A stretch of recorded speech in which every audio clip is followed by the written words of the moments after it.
So up next, we have Steph Sharp. She is the CEO of 3DQ. She's going to be presenting on the economics of 3DP through a behavioral finance lens. After that, we then have Jennifer Walsh talking on business expansion decision process, and then we'll have the panel on the value of mass customization. This is led by Twicket. So we have quite a few interesting things ahead of us. I'm going to bring up Steph now. Steph, you just need to turn your camera and mic on now. There you are. Both. Excellent. So you go ahead and share your screen, and I'll disappear unless you need me for anything. Sounds good. Okay.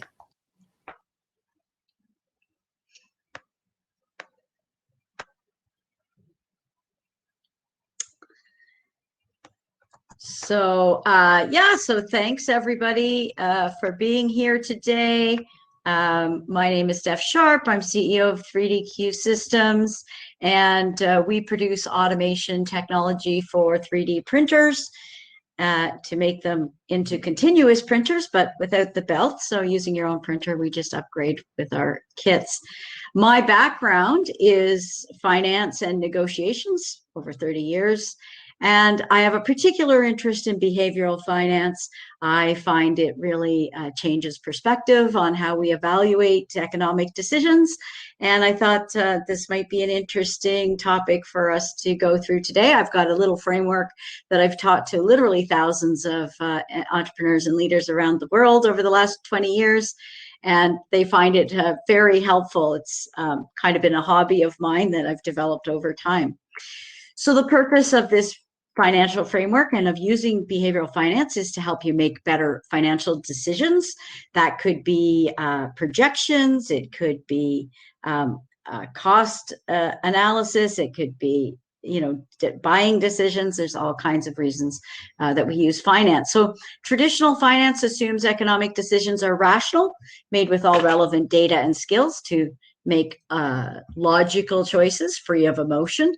And the reality is, as many of us know, we don't always make decisions completely rationally. Sometimes we have completely different decisions at different times, even given the same fact pattern. So behavioral finance is a human-based approach to finance, very much integrating things that are characteristic of humans into an analysis of the numbers. So yes, we still do numerical analysis. We're still looking at trends. We're looking at variances, but we're looking at it from the perspective of what does that tell us about human behavior and the decisions that are driving those numbers. So there are three things I'm going to talk about today. We only have a short presentation, so I'm going to kind of do a high-level introduction. And if people have questions, of course, happy to answer afterwards. So the three things I'm going to look at is the role of bias in financial decision-making, which is the internal unconscious frameworks we have in our minds that sometimes can take us off track on finance or lead us in different directions. I'm going to talk about noise, which is external factors that influence our decision-making. Things such as simple as, for instance, weather. In some businesses, the weather really impacts whether people will spend money at that business for maybe a coffee shop or maybe a boat rental place. So there's external factors that create noise in financial decision making. We don't necessarily make perfect decisions all the time. It can be affected by what's going on around us. And then F2ACP is the framework that I developed almost 20 years ago now for local executives and business leaders here in Vancouver who were asking me, well, how do you, we don't understand this behavioral finance. How do you read the numbers and tell us things about our culture that are absolutely accurate, but all you're doing is reading the numbers. How do you figure that out? How do you connect behavior and the numbers? So behavioral finance really helps you read the story in the numbers.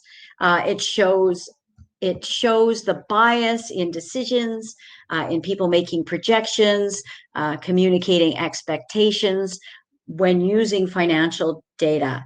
And it really is a story about people. So as you're reading financial statements, this is actually what really excites me when I teach finance, is I love to see that aha moment where people go, oh, wait a minute, this isn't a math test.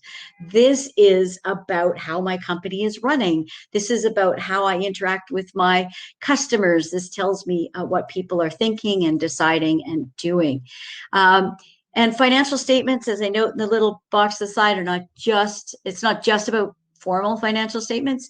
You can use this framework on operational data. You can use it on, if you have big data from your e-commerce site or something, you can use this framework to help guide your decision-making and your analysis.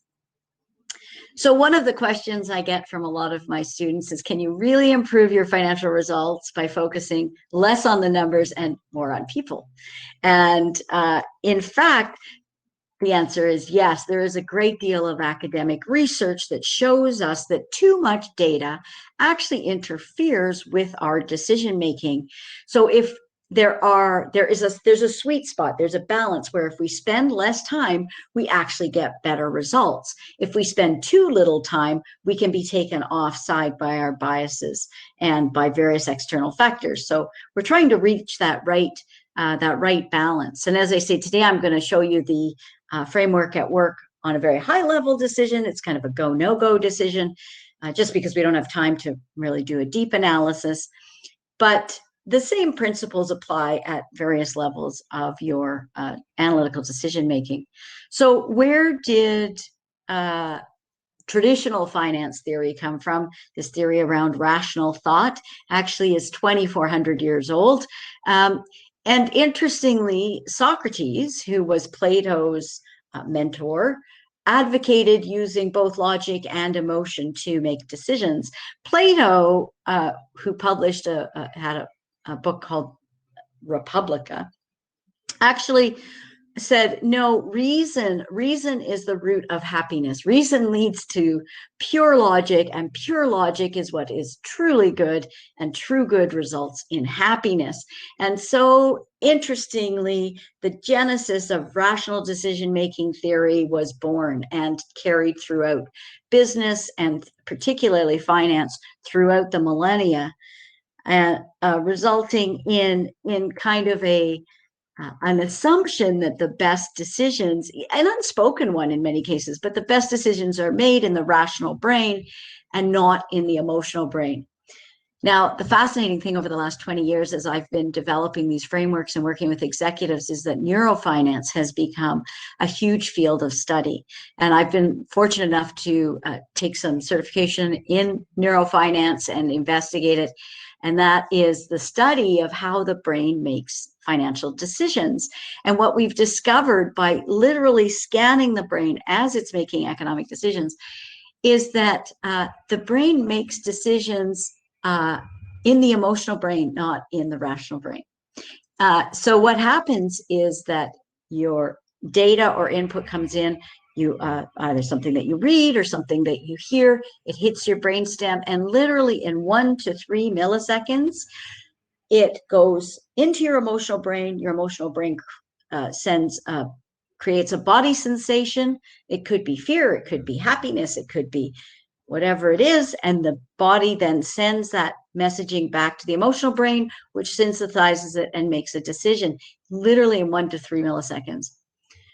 500 milliseconds later, the rational brain gets this decision from the emotional brain and goes, oh, wait a minute, why did I decide that?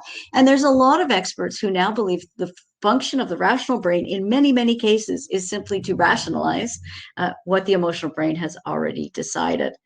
The interesting thing, too, just as another side note, is that neuroscientists have discovered that, in fact, the rational brain alone, working alone, cannot actually make decisions. People who've had damage in their emotional brain actually can't make decisions, and it's very devastating for them. So the emotional brain is where decisions are made.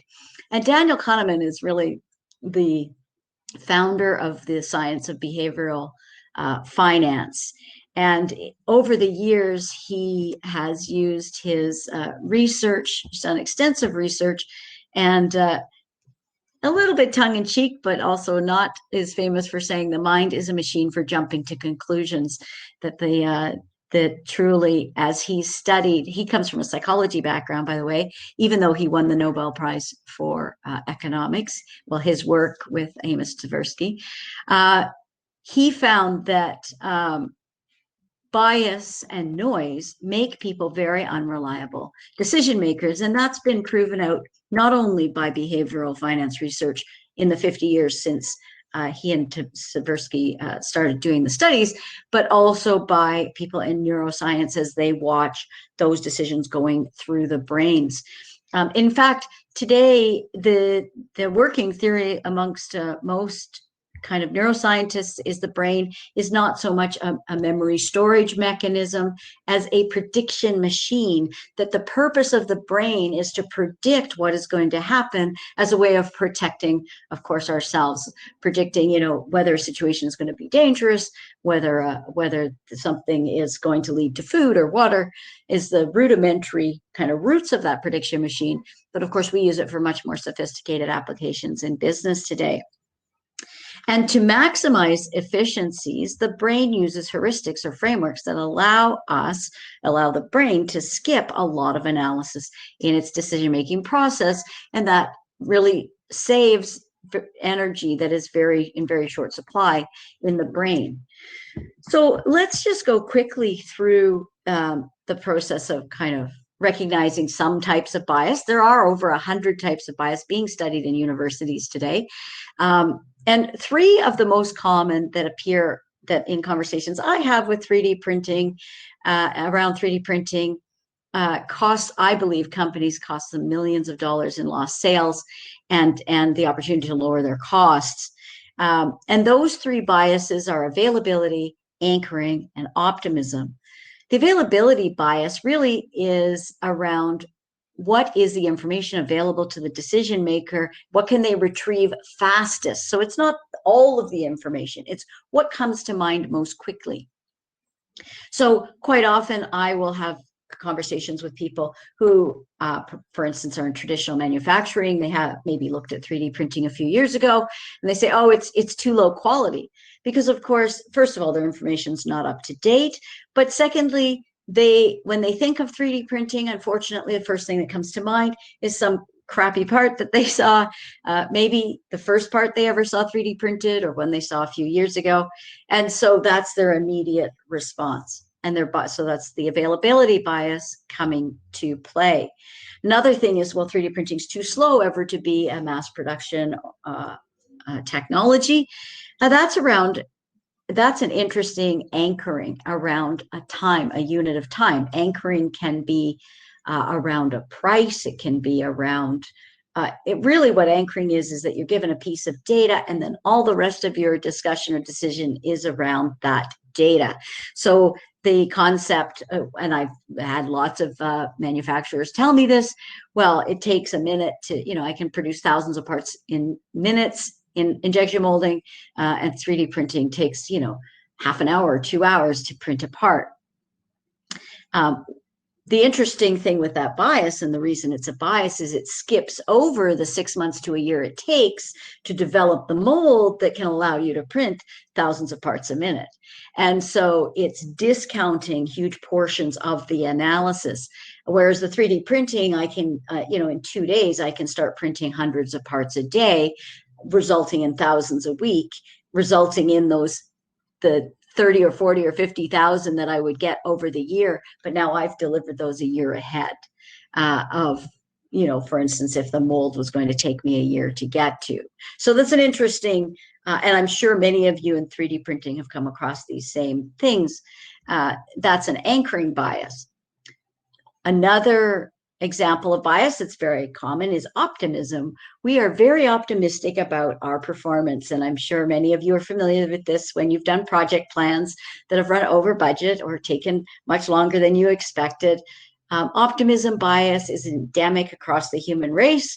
We are by nature optimistic, and thankfully, I'm thankful for that because it keeps us moving forward. It keeps us searching for new solutions, ever optimistic that we can make the future better than today. So one one of the optimism biases we hear quite a bit in 3D printing is that I've got a print farm.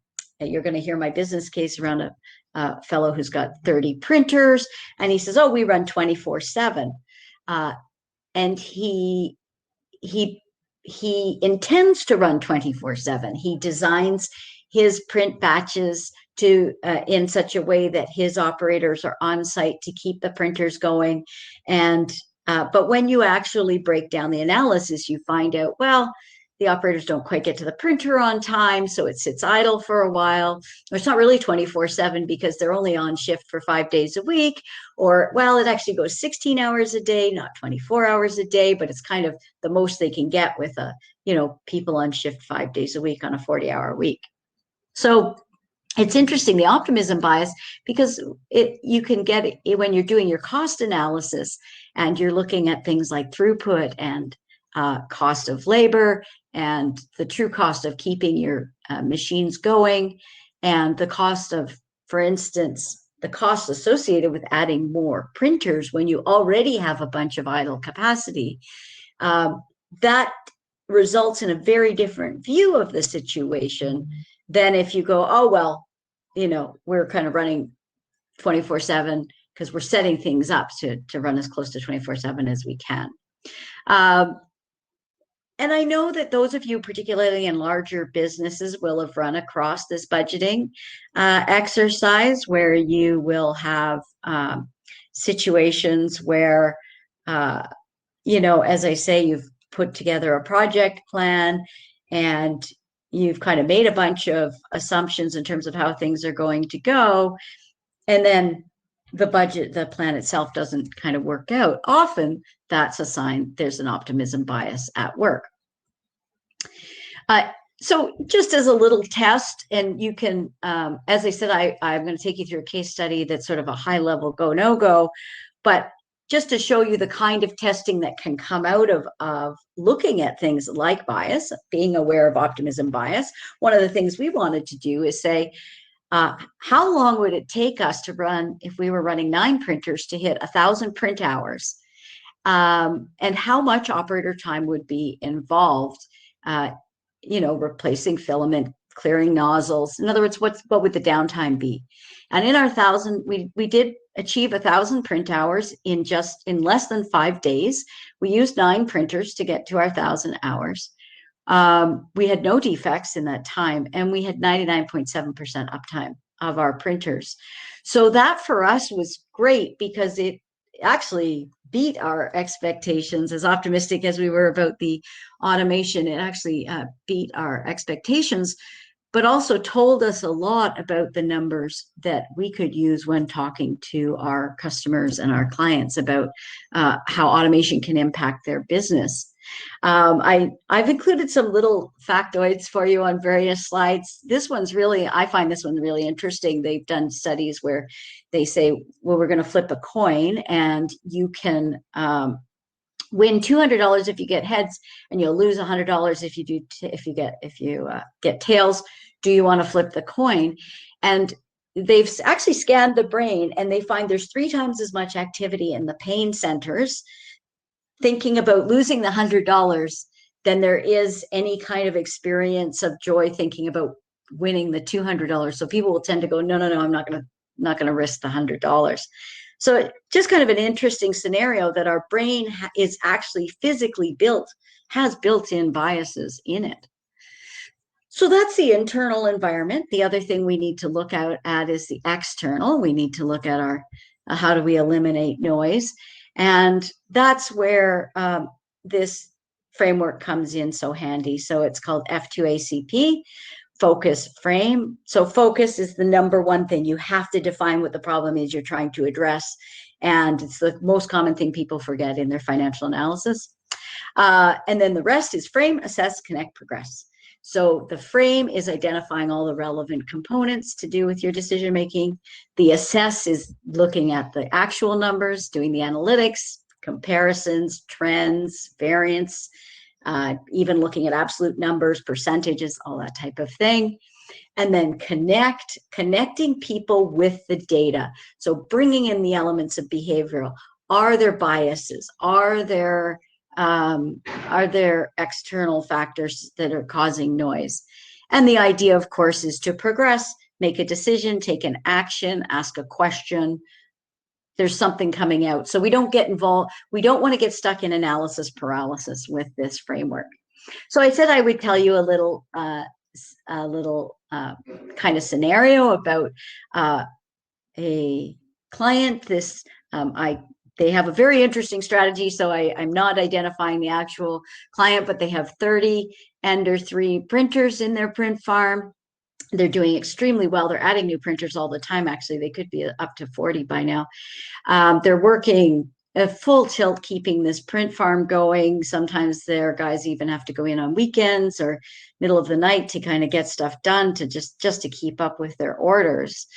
And he saw our technology, the continuous printing, and in particular, he saw a video of the printer itself in this adhesion demo, which I'm just going to play really quickly for you so you can see what influenced his thinking. He saw, okay, so here's this interesting system. It's got a bed that has really high adhesion. And so in this case, 8,000 pounds of force was, or 8,000 grams of force was applied to it. And yet it came off with very, with almost no pressure whatsoever. And he sort of had this aha moment. And he said, wow, we'd love to be able to do that because we're tired of applying adhesives and scraping parts and doing all the rest of it. But it's interesting because one of the things we never want to do is we don't want to spend money. And that's a loss aversion bias that everybody has. It's very common, and anybody in sales will have, encountered that one. So we start pulling in, their other biases come to the fore as a way to kind of, because we're already fearful of kind of spending money, we start looking at other things, arguing against that purchase. So the first thing is he's using his available information. He's saying, oh, well, that's just a regular glass bed. And in fact, what we have is a proprietary bed, but there's a good example of availability. The first thing that comes to mind for him is glass beds. Some other people say PEI bed. Some people say Garolite bed. It's none of those, but that's, again, where bias is just instantly jumping to mind. Another thing is he was looking at the price point. So he's saying, hey, wait a minute, I could buy another printer instead of buying an automation kit for an existing printer. So he's anchoring on the price of the kit for upgrade. He's anchoring on the price of the printer versus automation, which is really about freeing up labor and getting more throughput on your current printers. But this is where this is the information that comes to his mind first. So again, this is the bias coming to the fore. And then optimism is, well, I could set up some print looping and kind of do the same thing. And it takes no time to set up a bunch of looping on these printers. And, I can kind of do it myself. I'd love to tell you more about the story, but I'm kind of running out of time here. So I will tell you just really quickly how we would, apply the framework to his decision process. We look at focus. What's your focused question? Do we automate or buy more printers? And there's two components to the frame here because it's a two-part focus. So the frame one is the cost of a printer with the upgrades for continuous printing and so forth. Another printer, the space for a new printer. And then, of course, how much time it takes for someone to be, tending to that printer versus automating an existing printer and reducing user time because the printer's running itself. Then we go into, so those are the key things that we're going to look at in our analysis. So we find the relevant numbers. So that's the assess. And we say, well, the printer with its upgrades and everything is about $500. The space is another 9 square feet. And it's going to add about 35 minutes a week for each printer that I add for a person to tend to it. My second part of my assessment is looking at the Quinley, the automation upgrade, and the reduction in user time. So that's where I get in. You see my analytics become very, very focused, and I can do some very quick assessments. Then I want to connect it to behavior. What kind of impact does it have on my people? Well, they don't have to work weekends. They don't have to work evenings. So now the decision, at least the decision to move forward to investigate the option, is very easy because it's like, wow, automation actually makes a lot of sense. Where his initial response was, well, it's kind of the same as everything else out there. Like I could just buy another printer. It's really shifted his decision making without spending a lot of time. As I say, this can be used then to do a deep dive, but you can also, once you get used to F2ACP, you can run through it and do what I call back of the envelope kind of assessment. I've got many people around the world using this framework. They use it for hiring, they use it for training their team, they use it just because they're much more motivated, engaged with their financials. So the economics of 3D printing is, as I say, very much distorted by bias and noise, and F2ACP can really help you get clarity. So I hope the framework has been useful and gives you a different perspective on the economics of 3D printing. And if you want to know more about us, we're 3DQ Systems. We've had a couple of reviews. Quinley's a brand new product, so we're very, very excited that we've got YouTube reviewers. Yeah, I can stop for questions now.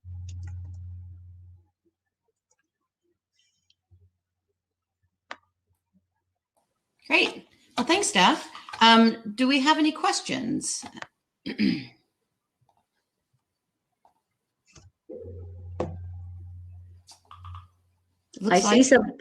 I see people are going to connect on LinkedIn. Yay. I didn't think about that. I should have said that. Connect on LinkedIn for sure. It's the best way. And if you think of any questions after the fact, that's the way to also get to know her and ask her questions there. Okay. Well, I guess we'll have a quick little 5-minute break then if there's no questions. I did notice there's some Q&A there. Yeah, there is one here. Is this just a framework or a software package? Yeah, no, it's just a framework. I literally I talk to people one-on-one. It's not it's not a business. This is sort of a hobby of mine, but something that I've literally taught around the world. So yeah, it's a framework that you can use to guide your thinking when you're doing financial analysis. Did you get to, are you using this on a regular basis in your existing business? Yes, and I teach our folks how to use it too for their decision making.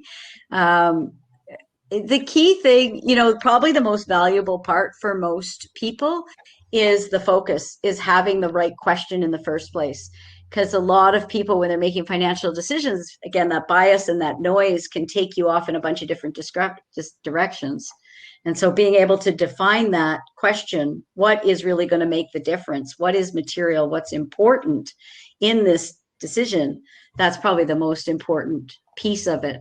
And then the other framing is actually, that's what I would spend most time teaching people about. It's a fascinating process because you're pulling in all kinds of things and then you're trying to weed out the immaterial stuff.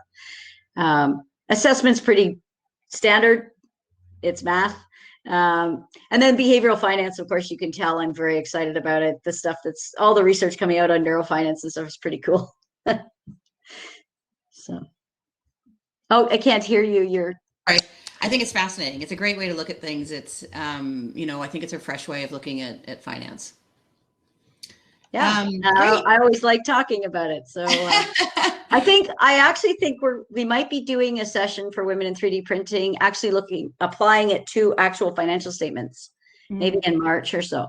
Oh, great. Yeah. That'd be wonderful. Yeah. Well, are you going to be around in the networking session? If there's more networking later, if you're still here, people can find you and ask you any additional questions there. Yeah, for sure. Or on LinkedIn. That's great. I see a question actually. Did you use the model to decide on business development options? Yes. Yes, absolutely. And we use it all the time. Yeah. Thanks. This was great. And, thanks to all the